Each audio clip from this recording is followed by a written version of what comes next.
मतलब पूरा देश ये चाहता है पाकिस्तान को सबक सिखाए, आतंकी को सबक सिखाए। और इस मामले में दूसरी सर्वदलीय बैठक पहलगाम हमले के बाद बैठक हुई, उसके अंदर भी जानबूझ के छोटे दलों को दूर रखा गया।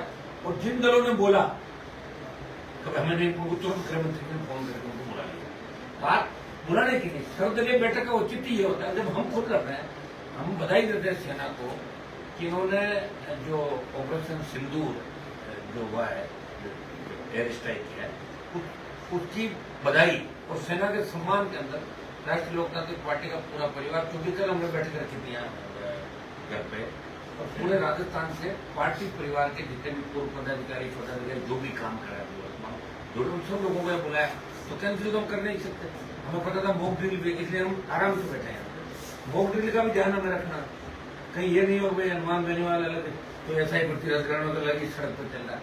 एक बार सारे नियम कायदों को फॉलो करते हुए हम देश के इस जो समय चल रहा देश का, इस समय के अंदर हम देश के साथ खड़े हैं, हमारा दल इस देश के साथ है और प्रधानमंत्री का हम साथ है और पहले भी साथ खड़े थे। जब देश की बात आती है तो हर व्यक्ति फिर देश के साथ खड़ा भी था। बात माता हम सबकी है, तो जयकारा सब लोग लगाते हैं।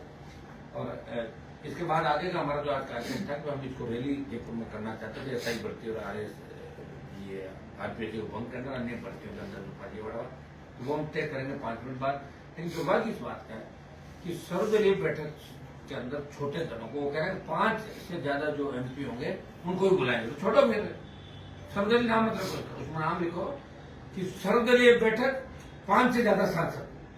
सर्वदल का मतलब ये होता है सब दल, जो देश के सर्वदल जिनके एमपी लोकसभा में नहीं है, अगर राज्यसभा में तो उनको भी बुलाया जाएगा।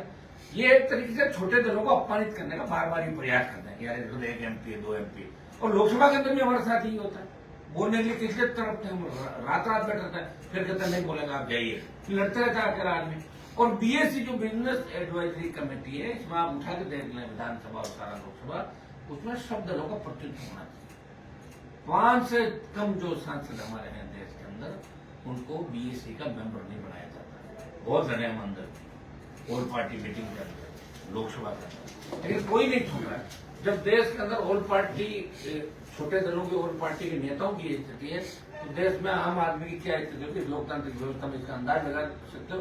और ये आज नहीं हो रहा है, कि यूपीए के समय भी यही स्थिति है।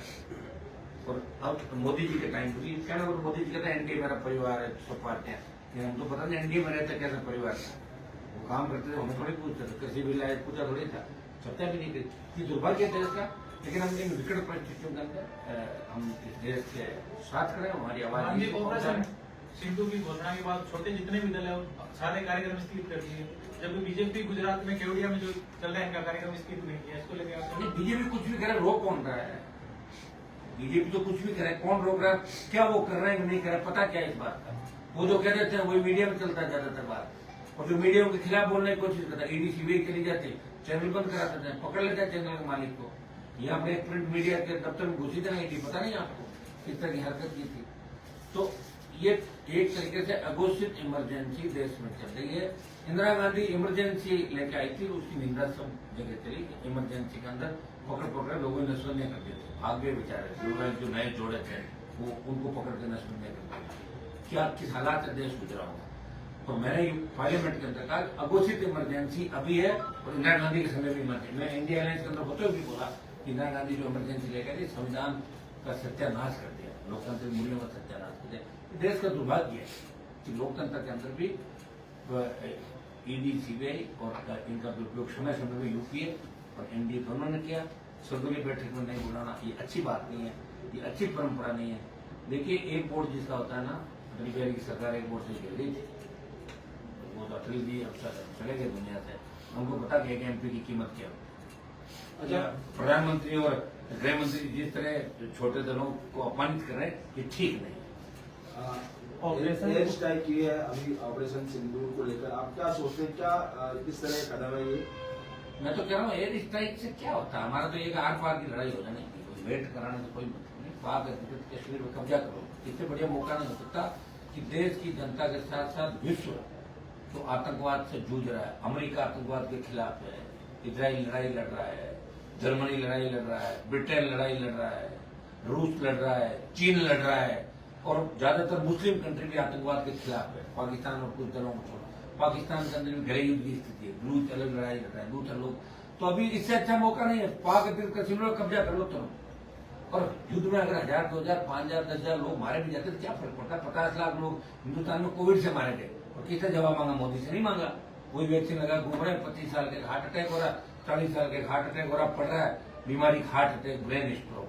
जो प्रधानमंत्री जी ने दे दिया ना देश को वैक्सीन के नाम पर, हर आदमी लगा डर। और जिसने बूस्टर डोज लगा लिया वो रात को नींद नहीं लेता, केवल तो बूस्टर भी लगा हुआ है। ये मैं बता रहा हूँ आपको, बहुत बुरे हालात से देश गुजरा था। और अभी इससे बढ़िया मौका नहीं। प्रधानमंत्री जी को जो खाली भाषणों के माध्यम से ही ज्यादा बात करते हैं, और ये इंतजार क्यों करते हैं मुझे बताओ? क्या कश्मीरी घटना इंतजार कर रहे थे कि भाई 27 मारे जाएंगे जब हम एयर स्ट्राइक करेंगे? उससे पहले क्यों नहीं किया सिंदूर? इनके पास तो सारी बात है, तो सिंदूर पहले ही कर लेते ना। एक चीज करना, पुलवामा के बाद ये करना, उसके बाद वो करना। अरे पहले ही कर लो ना, ताकि हमारे शहीद नहीं हो लोग, इस तरह के काम ही नहीं पड़े। और जब 14, 19 और 24 में आप सत्ता के अंदर आए, उससे पहले आपने कमिटमेंट किया था कि शहादत नहीं होगी, कोई शहीद नहीं होगा फौजी। और आपने अग्निवीर लाके सेना को ही उसको कटघरे में खड़ा कर दिया। सेना का सम्मान जो है उसे लौटाना वापिस। अग्निवीर को आप घोषणा करी थी कि सेना को धन्यवाद, और जिस तरह सेना चाहे उरी के बाद, पुलवामा के बाद और पहलगाम के बाद जो सर्जिकल स्ट्राइक कर रही है, उसमें सेना का सम्मान लौटाया जाए, अग्निवीर समाप्त किया जाए। अब आप आंदोलनों की बात करोगे, करना तो है ही आपको। किसान के मामले में भी आप गेट फुटवाए थे, यहाँ भी करोगे। तो ये मेरी मांग प्रधानमंत्री से रहेगी। देश में क्या हालात है इस समय? आप क्या मानते हैं कि सरकार कितना काम कर रही है और कितना नहीं कर रही? सरकार के तो खिलाफ माहौल है देश में। हाँ, ये सही है कि राहुल गांधी और प्रियंका और वाड्रा के पक्ष में माहौल नहीं, ये सही बात है। और इंडिया अलायंस भी गुटों में बंटा हुआ है, और कांग्रेस पार्टी पे इंडिया अलायंस के दलों को आगे लाने का प्रयास है। वो भी चाहती है इनको कुचल दो, लेकिन इनके भरोसे मोदी के सामने सबसे बड़ा क्या? सीटें तो घटेगी ना प्रधानमंत्री। कितनी सीट घटी बताओ? 400 पार का नारा दे रहे हैं, 230-35 बार के अटक गए।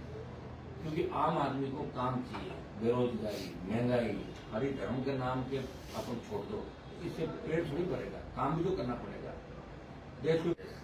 इन हालातों में भी आने वाले समय में हमें ध्यान रखना। अभी हम हमारे आज पूरे राजस्थान से नौजवान आए हुए, मॉक ड्रिल की वजह से हमने वहाँ पैदल मार्च नहीं किया, और 5 साल 10 मिनट बाद हम शहीद स्मारक पर जा रहे हैं यहाँ घोषणा करके। और आगामी हमारा कदम क्या होगा? देश हित के अंदर ध्यान रखते, हमें पूरा इस चीज का भी ध्यान रखना कि देश के हालात से गुजरा।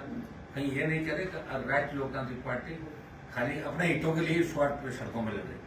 हमें सारे मापदंडों को फॉलो करते हुए SI भर्ती, आरपीजी को, ये हमारे मुद्दे पे हमें जिंदा रखना है यहाँ पे, और उधर सारी चीजों को ध्यान देना। Thank you sir.